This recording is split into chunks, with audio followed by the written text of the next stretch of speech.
आप भविष्य को किस तरह देखते हैं? ज्यादातर लोग भविष्य की कल्पना तेज फोन, बेहतर कारें और मौजूदा टेक्नोलॉजी के और फैलाव के रूप में करते हैं।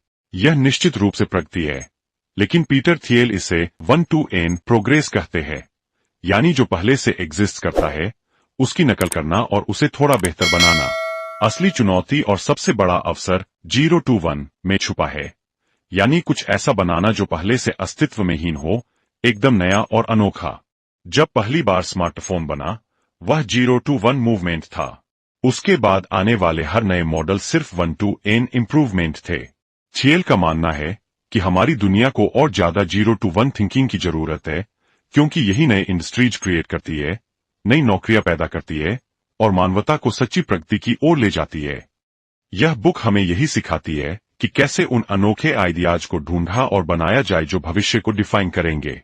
यह सिर्फ टेक्नोलॉजी तक ही सीमित नहीं है, बल्कि हर फील्ड में अप्लाई की जा सकती है। हमारी ट्रेडिशनल इकोनॉमिक्स की एजुकेशन हमें सिखाती है कि कंपटीशन हेल्दी मार्केट की निशानी है। पीटर थियल इस आइडिया को पूरी तरह चैलेंज करते हैं। उनका फेमस कथन है, कंपटीशन इज फॉर लूजर्स। उनका तर्क है कि परफेक्ट कंपटीशन वाले मार्केट में कोई भी कंपनी सही मायने में प्रॉफिट नहीं कमा पाती, क्योंकि सभी एक ही मार्केट शेयर के लिए लड़ रहे होते हैं। असली सक्सेस और इनोवेशन तो मोनोपली से आता है। लेकिन थियल बुरी मोनोपली की बात नहीं कर रहे, वो क्रिएटिव मोनोपली की बात करते हैं। ये ऐसी कंपनियां हैं जो अपने प्रोडक्ट या सर्विस में इतनी बेहतरीन है कि उनका कोई वास्तविक कंपटीशन ही नहीं है। गूगल सर्च इंजन में एक क्रिएटिव मोनोपली है। इसी मोनोपली के कारण वो लॉन्ग टर्म R&D में इन्वेस्ट कर पाए, नई टेक्नोलॉजीज डेवलप कर पाए। कंपटीशन में फंसी कंपनियां सर्वाइवल में ही इतनी बिजी रहती है कि उनके पास भविष्य के लिए सोचने का टाइम ही नहीं बचता। अगर कंपटीशन इतना बुरा है, तो हम इसे इतना ग्लोरीफाई क्यों करते हैं? थियल एक दिलचस्प कॉन्सेप्ट इंट्रोड्यूस करते हैं, द आइडियोलॉजी ऑफ कंपटीशन। वो कहते हैं कि हम अक्सर कंपटीशन के इस आइडियोलॉजी में इतने फंस जाते हैं कि हमारा फोकस असली गोल से हटकर सिर्फ दूसरों को हराने पर सेंटर हो जाता है। वो बॉक्सिंग की एक एनालॉजी देते हैं। एक बॉक्सर चैंपियनशिप फाइट में इतना फोकस हो जाता है कि वो अपने ओपोनेंट को हराने में इतना डूब जाता है कि उसके अपने हेल्थ और फैमिली जैसे असली गोल्स भूल जाता है। बिजनेस में भी यही होता है। एंटरप्रेन्योर्स ओवरक्राउडेड मार्केट्स में कूद पड़ते हैं, जैसे फूड डिलीवरी एप्स या ई-कॉमर्स, सिर्फ इसलिए क्योंकि वो दूसरों से बेहतर साबित करना चाहते हैं। यह एक डेंजरस ट्रैप है जो क्रिएटिविटी को किल कर देता है। सबसे सक्सेसफुल बिजनेस इस कंपटीशन के चक्रव्यूह से बचकर अपना खुद का यूनिक मार्केट क्रिएट करते हैं, जहां वो डे वन से ही किंग बन सकें। आपने फर्स्ट मूवर एडवांटेज के बारे में जरूर सुना होगा। यह आइडिया कहता है कि मार्केट में सबसे पहले एंटर करने वाली कंपनी को हमेशा फायदा रहता है। पीटर थियल इस कॉन्सेप्ट को चैलेंज करते हुए लास्ट मूवर एडवांटेज का आइडिया पेश करते हैं। उनका कहना है कि मायने यह नहीं है कि आप पहले कब एंटर करते हैं, मायने यह है कि आप आखिरी तक कैसे सर्वाइव करते हैं और लॉन्ग टर्म डोमिनेंस हासिल करते हैं। एक अच्छा फर्स्ट मूवर नया मार्केट क्रिएट कर सकता है, लेकिन अगर उसकी पोजीशन इजीली कॉपी हो सकती है, तो उसका एडवांटेज टेम्पररी ही रहेगा। असली विनर वो है जो एक सस्टेनेबल, डिफेंसिबल मोनोपोली बनाता है जो डेकेड्स तक चल सके। माइक्रोसॉफ्ट ने पीसी ऑपरेटिंग सिस्टम्स में लास्ट मूवर एडवांटेज हासिल किया था। इसके लिए आपको ऐसा बिजनेस बिल्ड करना होगा जो सिर्फ फर्स्ट नहीं, बल्कि लास्ट भी बन सके। Massive scale, strong network effects, proprietary technology या ब्रांड लॉयल्टी के थ्रू। क्या आप मानते हैं कि सारे बड़े आइडियाज और डिस्कवरीज ऑलरेडी हो चुकी है? थियल कहते हैं कि यह बिलीफ प्रोग्रेस की सबसे बड़ी बाधा है। अगर आपको लगता है कि दुनिया में कोई सीक्रेट्स नहीं बचे हैं, तो आप उन्हें खोजने की कोशिश ही नहीं करेंगे। लेकिन सच्चाई यह है कि हमारे आसपास अभी भी कई सीक्रेट्स और अनटैप्ड अपॉर्चुनिटीज मौजूद है। ये ऐसी ट्रूथ्स है जिन पर बहुत कम लोग अग्री करते हैं। एयरबीएनबी से पहले बहुत कम लोगों को यकीन था कि लोग स्ट्रेंजर्स के घरों में रहने को तैयार होंगे। यह एक सीक्रेट था।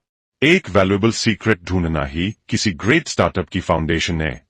यह वह यूनिक इंसाइट है जो आपको दुनिया की एक ऐसी ट्रूथ देखने देती है जिसे दूसरे इग्नोर कर रहे हैं। प्रोग्रेस इसी कन्विक्शन पर डिपेंड करती है कि अभी भी हिडन ट्रेजर्स, वैल्यूएबल सीक्रेट्स मौजूद है जो क्यूरियस और डिटर्मिन्ड लोगों द्वारा डिस्कवर किए जाने की प्रतीक्षा कर रहे हैं। तो प्रैक्टिकली स्पीकिंग, एक क्रिएटिव मोनोपोली कैसे बिल्ड करें? छेल 4 की कैरेक्टरिस्टिक्स बताते हैं जो एक स्ट्रॉन्ग मोनोपोली की नींव रखती है। पहला, प्रोप्राइटरी टेक्नोलॉजी। यह क्लोजेस्ट सब्स्टिट्यूट से कम 10 टाइम्स बेटर होनी चाहिए, परफॉर्मेंस में ड्रामेटिक इंप्रूवमेंट ऑफर करे। Amazon ने बुक्स का सिलेक्शन फिजिकल बुक स्टोर्स से 10 टाइम्स लार्जर करके यही किया। दूसरा, नेटवर्क इफेक्ट्स। जैसे जैसे मोर यूजर्स ज्वाइन होते हैं, प्रोडक्ट का वैल्यू बढ़ता जाता है। फेसबुक और व्हाट्सएप परफेक्ट एग्जांपल्स है। तीसरा, economies of scale. Software companies के लिए इनिशियल प्रोडक्ट डेवलप करने के बाद स्केल अप करने में एडिशनल कॉस्ट नेग्लिजिबल होती है। चौथा, ब्रांडिंग। एक strong brand powerful monopoly attribute है, लेकिन यह एक सब्सटैंटिव प्रोडक्ट पर बेस्ड होना चाहिए।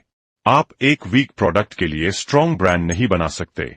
ये चारों पिलर्स मिलकर आपके बिजनेस के लिए एक डिफेंसिबल फोर्ट्रेस क्रिएट करते हैं। स्टार्टअप्स और इन्वेस्टिंग की दुनिया में एक फंडामेंटल ट्रूथ है, पावर लॉ।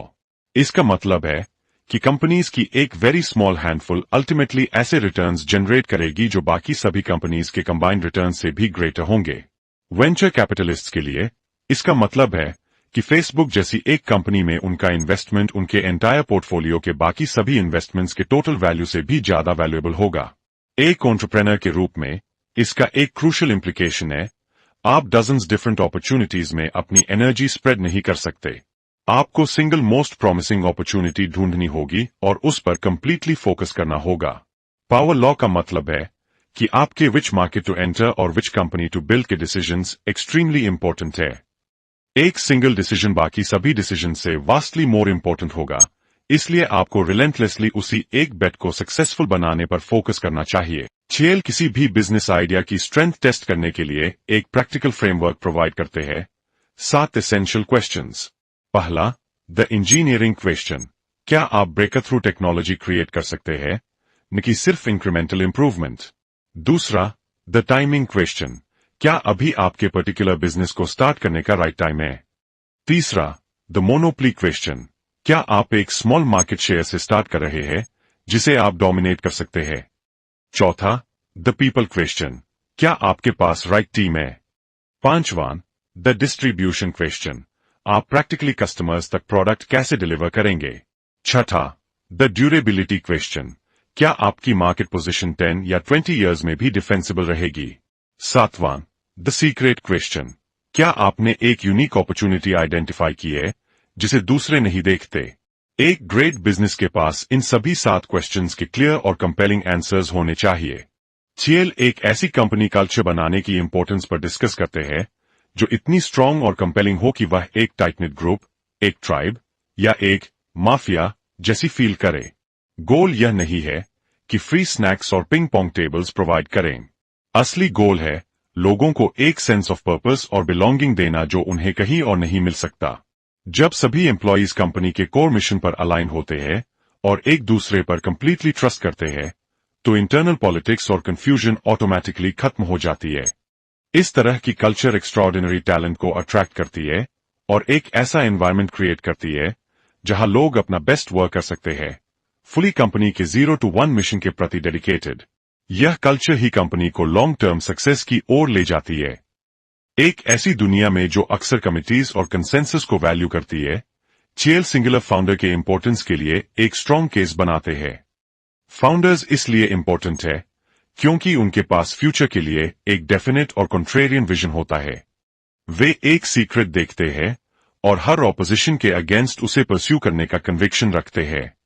जबकि एक बोर्ड या कमिटी मीडियोक्रिटी और कॉम्प्रोमाइज की ओर लीड कर सकती है, एक स्ट्रॉन्ग फाउंडर क्लियर डायरेक्शन और डिसाइसिव लीडरशिप प्रोवाइड करता है जो नथिंग से समथिंग क्रिएट करने की इमेंस अनसर्टेनिटी को नेविगेट करने के लिए एसेंशियल है।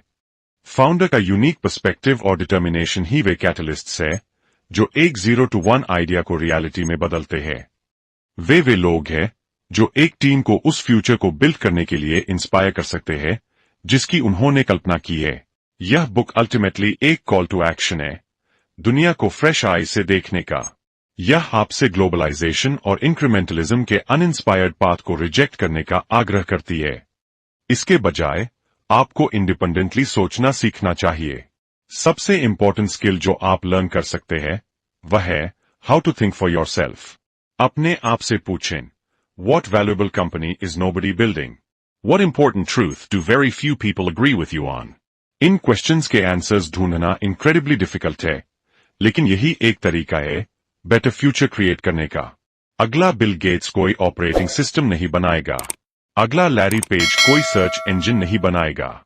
वे लोग होंगे जो नया सीक्रेट ढूंढेंगे और उसके अराउंड मोनोपोली बनाएंगे। यही ट्रू प्रोग्रेस का रास्ता है। 0 to 1 की जर्नी सिर्फ सिलिकॉन वैली के टेक जीनियसेस के लिए नहीं है। यह एक माइंडसेट है जो किसी भी फील्ड में किसी के लिए भी अवेलेबल है। यह स्टेटस क्वो को रिजेक्ट करने और कुछ न्यू और मीनिंगफुल बिल्ड करने की करेज के बारे में है। यह अपना सीक्रेट ढूंढने, स्मॉल स्पेस में मोनोपोली बनाने और फिर टाइम के साथ उसे स्केल करने के बारे में है। फ्यूचर कुछ ऐसा नहीं है जो बस हमारे साथ हैपन होता है। यह कुछ ऐसा है जो हम अपने बोल्डेस्ट आइडियाज और मोस्ट डिटर्मिन्ड एफर्ट्स के थ्रू क्रिएट करते हैं। तो आपका 0 to 1 क्या है? आप दुनिया में क्या यूनिक वैल्यू लाएंगे? फ्यूचर बनाने की पावर आपके हैंड्स में है। इसी के साथ हम इस बुक समरी को कंक्लूड करते हैं। आशा है आपको यह समरी पसंद आया होगा। अपने थॉट्स और क्वेश्चंस कमेंट्स में जरूर शेयर करें।